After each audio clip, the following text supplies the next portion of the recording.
1 بجے وہ زرداری ہاؤس واپس آئیں۔ انہوں نے کھانا کھایا اور شام کو اپنے ساتھیوں کے ساتھ لیاقت باغ میں دی جانے والی تقریر کو حتمی شکل دی۔ دوپہر کو بے نظیر گاڑیوں کے قافلے میں لیاقت باغ کے لیے روانہ ہو گئی۔ قافلے میں سب سے آگے ٹویوٹا لینڈ کروزر میں پیپلز پارٹی کے سیکیورٹی کے سربراہ توقیر کائرہ تھے۔ ان کے بالکل پیچھے بے نظیر کی سفید رنگ کی لینڈ کروزر تھی اور دونوں طرف کائرہ کی 2 گاڑیاں چل رہی تھیں۔ ان گاڑیوں کے پیچھے زرداری ہاؤس کے 2 ٹویوٹا ویگو پک اپ ٹرک چل رہے تھے۔ ان کے پیچھے زرداری ہاؤس کی سیاہ مرسڈی بینز تھی جو بلٹ پروف تھی اور ضرورت پڑنے پر بے نظیر اسے بیک اپ گاڑی کے طور پر استعمال کر سکتی تھیں۔ بے نظیر کی کار میں سامنے والی سیٹ پر ان کے ڈرائیور جاوید الرحمان اور دائیں جانب سینئر سپرنٹنڈنٹ پولیس میجر امتیاز حسین بیٹھے تھے۔ درمیانی نشست پر بائیں طرف پیپلز پارٹی کے سینئر رہنما مخدوم امین فہیم، وسط میں بے نظیر اور دائیں جانب بے نظیر کی پولیٹیکل سیکرٹری نائید خان بیٹھی تھیں۔ سیکیورٹی ضوابط کو نظر انداز کیا گیا۔ 2:15 پر بے نظیر کا قافلہ فیض آباد جنکشن پہنچا جہاں سے ان کی سیکیورٹی کی ذمہ داری راولپنڈی ڈسٹرکٹ پولیس پر آ گئی۔ 2:56 پر بے نظیر کا قافلہ دائیں مڑ کر مری روڈ لیاقت روڈ پر آیا اور لیاقت باغ کی VIP پارکنگ ایریا کی طرف بڑھنے لگا۔ اس وقت بے نظیر کھڑی ہوئیں اور ان کے لینڈ کروزر کی چھت سے ان کا چہرہ ظاہر ہوا۔ وہ لوگوں کی طرف ہاتھ ہلا رہی تھیں اور ان کے سلام قبول کر رہی تھیں اور ان کی گاڑی لیاقت روڈ پر آہستہ آہستہ چل رہی تھی۔ بے نظیر کی حفاظت کرنے والے لوگوں نے ایک بار بھی انہیں نہیں روکا۔ اس طرح کھڑا ہونا خطرے سے خالی نہیں ہے۔ BBC کے سابق نمائندے اپنی کتاب میں لکھتے ہیں کہ 3:16 پر بے نظیر کے قافلے کو 5 سے 6 منٹ تک پارکنگ ایریا کے اندر والے گیٹ پر رکنا پڑا کیونکہ پولیس کے پاس گیٹ کھولنے کی چابیاں نہیں تھیں۔ اسی دوران بے نظیر مکمل طور پر غیر محفوظ اپنی گاڑی پر کھڑی رہیں اور ان کا چہرہ اسکیپ ایچ کے باہر نظر آتا رہا۔ 1 سیکنڈ میں 3 گولیاں۔ اس کے بعد بے نظیر نے تقریباً 10,000 لوگوں کے سامنے آدھے گھنٹے تک تقریر کی۔ اسی دوران انہوں نے 17 بار اپنے والد کا نام لیا۔ تقریر ختم ہوتے ہی پورے علاقے میں بے نظیر زندہ باد، بے نظیر وزیر اعظم کے نعروں سے گونج اٹھا۔ تقریر کے بعد بے نظیر اپنی گاڑی میں بیٹھ گئیں۔ ان کی کار کافی دیر تک رکی رہی کیونکہ ان کے حامیوں نے اسے چاروں طرف سے گھیر لیا تھا۔ بھیڑ کو دیکھ کر بے نظیر کھڑی ہو گئیں اور ان کے ایمرجنسی ہچ سے ان کے سر اور کندھے نظر آنے لگے۔ اس وقت 5:10 ہوئے تھے۔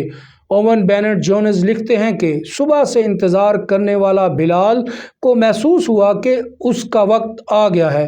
وہ پہلے بے نظیر کی گاڑی کے سامنے گیا اور پھر اس کے بغل میں پہنچا جہاں کم لوگ تھے۔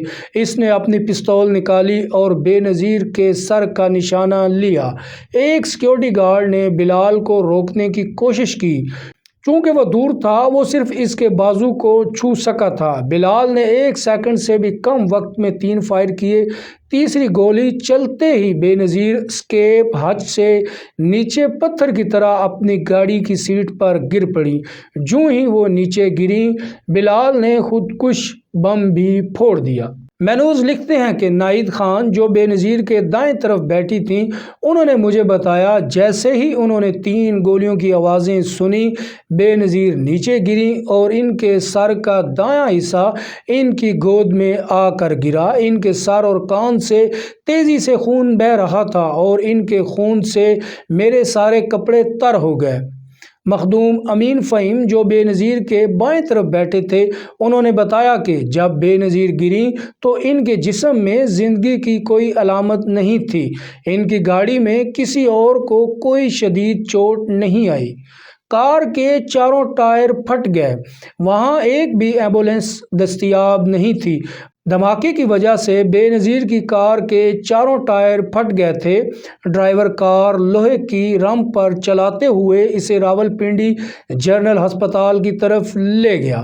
لیاقت روڈ پر 300 میٹر چلنے کے بعد اس نے اسی حالت میں کار بائیں طرف موڑ دی۔ کار اس حالت میں کچھ کلومیٹر تک چلتی رہی۔ ایک جگہ جب لینڈ کروزر نے یو ٹرن لینا چاہا تو وہ رک گئی اور آگے نہیں بڑھ سکی۔ جائے وقوع پر موجود 2 کمانڈو گاڑیوں نے بے نظیر کی گاڑی کے پیچھے چلنے کی کوشش کی، لیکن وہ آگے کی لاشوں اور زخمی افراد کی وجہ سے آگے نہیں بڑھ سکے۔ نائد خان نے اوون بینٹ جونز کو بتایا، ہمارے سامنے بے نظیر کو ٹیکسی میں ہسپتال لے جانے کے علاوہ کوئی چارہ نہیں تھا۔ پولیس کو کچھ پتہ ہی نہیں تھا، ہم ٹیکسی کا انتظار کر رہے تھے۔ 2 یا 3 منٹ میں ایک جیپ آ کر رکی، ہم نے بے نظیر کو اس جیپ میں ہسپتال لے گئے۔ وہ جیپ بے نظیر کی ترجمان شیری رحمان کی تھی۔ ریکارڈ سے پتہ چلتا ہے کہ وہ سب حملے کے 34 منٹ بعد ہسپتال پہنچے۔ بے نظیر کے گلے میں ٹیوب ڈالی گئی۔ ہسپتال پہنچنے کے فوراً بعد بے نظیر کو سٹریچر پر پارکنگ ایریا کے اندر سے لے جایا گیا۔ ان کی نہ تو نبض چل رہی تھی اور نہ ہی وہ سانس لے رہی تھیں۔ ان کی آنکھوں کی پتلیاں ایک جگہ ٹھہری تھیں اور ٹارچ کی روشنی سے بھی ان میں کوئی حرکت نہیں تھی۔ ان کے سر سے مسلسل خون نکل رہا تھا اور وہاں سے ایک سفید مادہ نکل آیا تھا۔ موت کے مکمل شواہد کے باوجود ڈاکٹر سعیدہ یاسمین نے انہیں بچانے کی پوری کوشش کی۔ تھوڑی ہی دیر میں ڈاکٹر اورنگزیب خان بھی ان کی مدد کو پہنچے۔ 1 منٹ کے اندر ان کے گلے میں ایک ٹیوب ڈالی گئی۔ 5:50 پر ہسپتال کے سینئر فزیشین پروفیسر مصدق خان نے وہاں پہنچ کر چارج سنبھال لیا۔ بے نظیر کی ناک اور کان سے خون بہہ رہا تھا۔ حملے کے 50 منٹ بعد 6 بجنے سے کچھ منٹ پہلے ڈاکٹر انہیں آپریشن تھیٹر لے گئے۔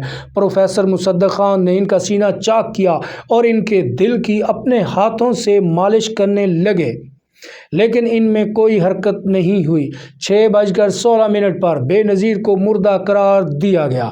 بے نظیر کے دوپٹے کا ابھی تک سراغ نہیں ملا۔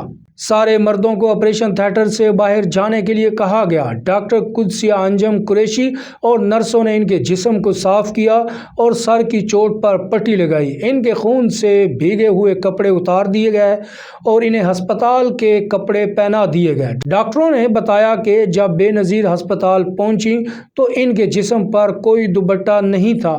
ابھی تک یہ معلوم نہیں ہو سکا کہ آخر دوپٹہ کہاں گیا۔ ان کے ڈیتھ سرٹیفکیٹ نمبر 20، 28 اور 77 میں موت کی وجہ کے کالم میں لکھا گیا کہ پوسٹ مارٹم کے بعد علم ہوگا۔ ڈاکٹر مصدق خان نے پولیس چیف سعود عزیز سے 3 بار پوسٹ مارٹم کی اجازت طلب کی، لیکن انہوں نے 3 بار اس کی اجازت نہیں دی۔ بعد میں انہوں نے یہ کہتے ہوئے فیصلے کا دفاع کیا کہ انہیں بے نظیر بھٹو کے اہل خانہ سے اجازت نہیں ملی۔ جب ہسپتال کے باہر بے نظیر کی موت کا اعلان کیا گیا تو وہاں کھڑے ہجوم کے منہ سے ایک آہ نکلی۔